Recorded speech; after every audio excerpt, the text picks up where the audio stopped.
एखादा व्यावसायिक ठेकेदार व्यवसाय करायचा आहे म्हणून चांगल्या पद्धतीनं असेल, त्याच्यातलं स्किल वापरून असेल, जर व्यवसाय उभा करत असेल तर त्याच्यात गैर वाटण्यासारखं असं काहीच नाही.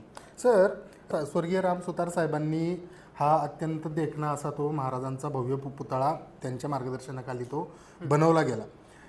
सुलभाताईंचा आरोप असाही आहे की राम सुतार साहेबांच्या कामावरती आमचा विश्वास आहे, त्यांचं काम चांगलं आहे, पण त्या पुतळ्याच्या कामाचं टेंडरसुद्धा हे धनेश्वरच्या नावाने काढण्यात आलं आणि राम सुतार साहेबांना त्याच्यामध्ये जॉईंट व्हेंचर करण्यात आलं.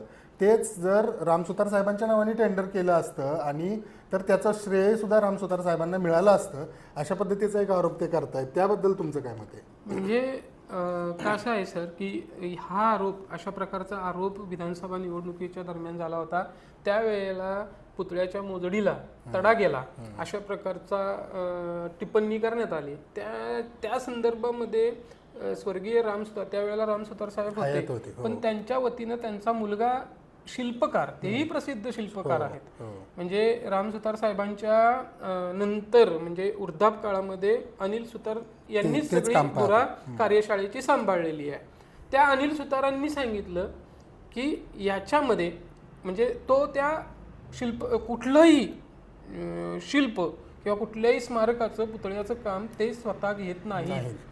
त्यावेळेस त्यांनी जाहीर सांगितलं भूमिका माध्यमांसमोर स्वतः घेत नाही. ते काय करतात की ते एक कन्सल्टंट म्हणा किंवा त्याचं पूर्ण देखरेख म्हणा, नियंत्रण म्हणा, कंट्रोल म्हणा, ते घेत असतात. मग त्या पुतळ्याच्या कामामध्ये जी धातूचे काम असेल, स्थापत्याचं काम असेल, सुशोभीकरणाचं काम असेल, त्यानंतर विद्युतचं काम असेल, ही जी कामं आहेत ती त्या ठेकेदाराला किंवा त्या क्षेत्रात काम करणाऱ्या व्यक्तीला सोबत घेऊन ते करत असतात. पण सर्वस्वी कंट्रोल जो आहे तो त्या राम सुतार साहेबांच्या कार्यशाळेचाच असतो.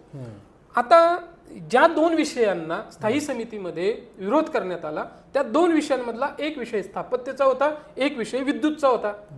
विद्युतचा विषय वेगळ्या संस्थेचा होता, ठेकेदाराचा होता, स्थापत्याचा विषय वेगळ्या ठेकेदाराचा होता. ही गोष्ट सुलभाताई सोयीस्कर सांगत नाही. आणि त्यामुळं त्या का सांगत नाहीत तर त्याचीही राजकीय कारणं आहेत.